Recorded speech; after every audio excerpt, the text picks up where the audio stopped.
There's the Satin Stitch close up. My machine does pretty well at it. I'm not that great, but I'll get better. The 2 is all done. Here, I'll go close up in a second.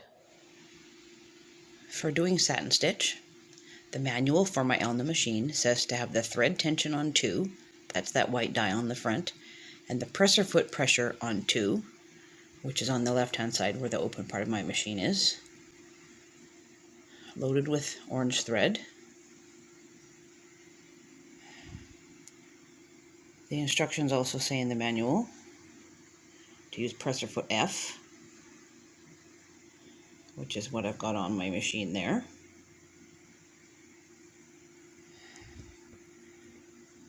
And I use zigzag setting number 8.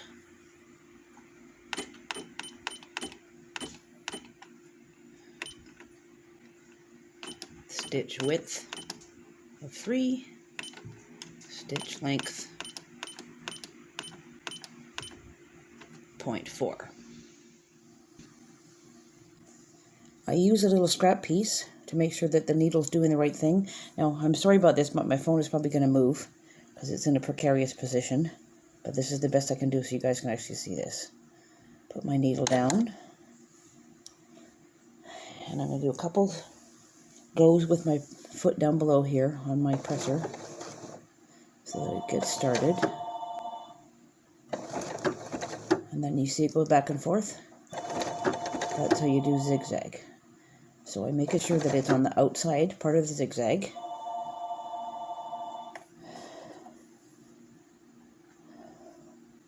Actually, I should probably go back to this side. Never mind. Wait, whoops. Inside. There we go.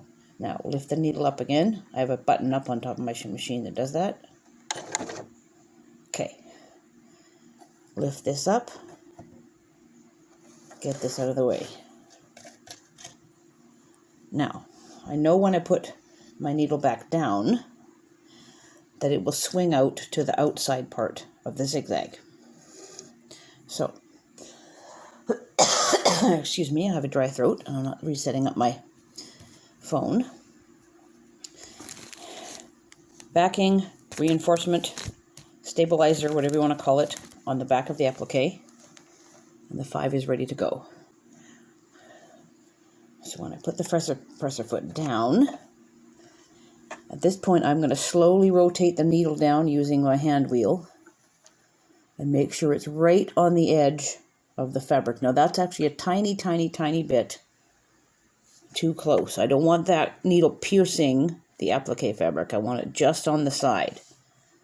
So make sure you've got it just going down. No, I went a bit too far. This is a very, very fine line for this to make it right. So there we go. Now needle down. Okay. So now when I stop a stitch, it'll always go back to the down position.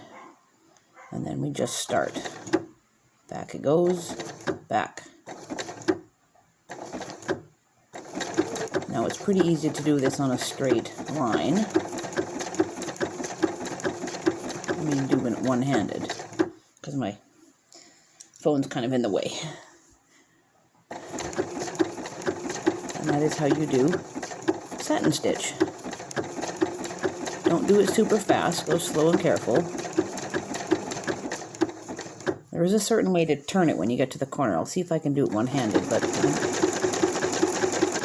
I may or may not be able to. Okay, I'm getting close to the edge now where I have to turn. So let me just do one more. Oops, sorry, I bumped it. That was my fault.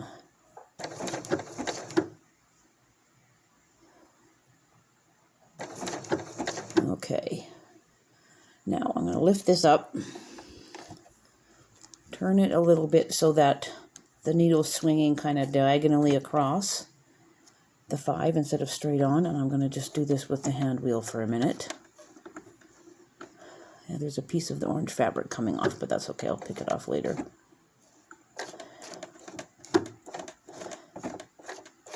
And then that goes right there on the end. Now lift it up and swing it around so that when the needle goes back to the left, it goes back across the top of where you just stitched.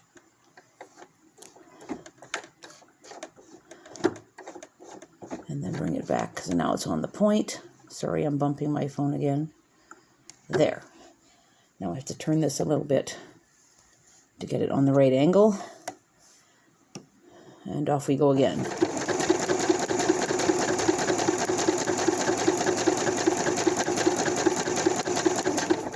And I'll do the same thing when I get to the other corner of the 5.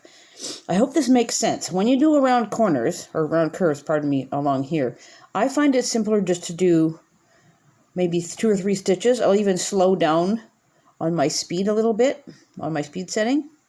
And then do 2 or 3 stitches, maybe lift up the presser foot, readjust a tiny bit slightly, do another 1 or 2, tiny bit slightly. So you just have to go slowly around the corner so you don't have it go shooting off into nothing. Just work your way around, back to where you finished. Tear off your paper from the back. Done. Thanks for watching.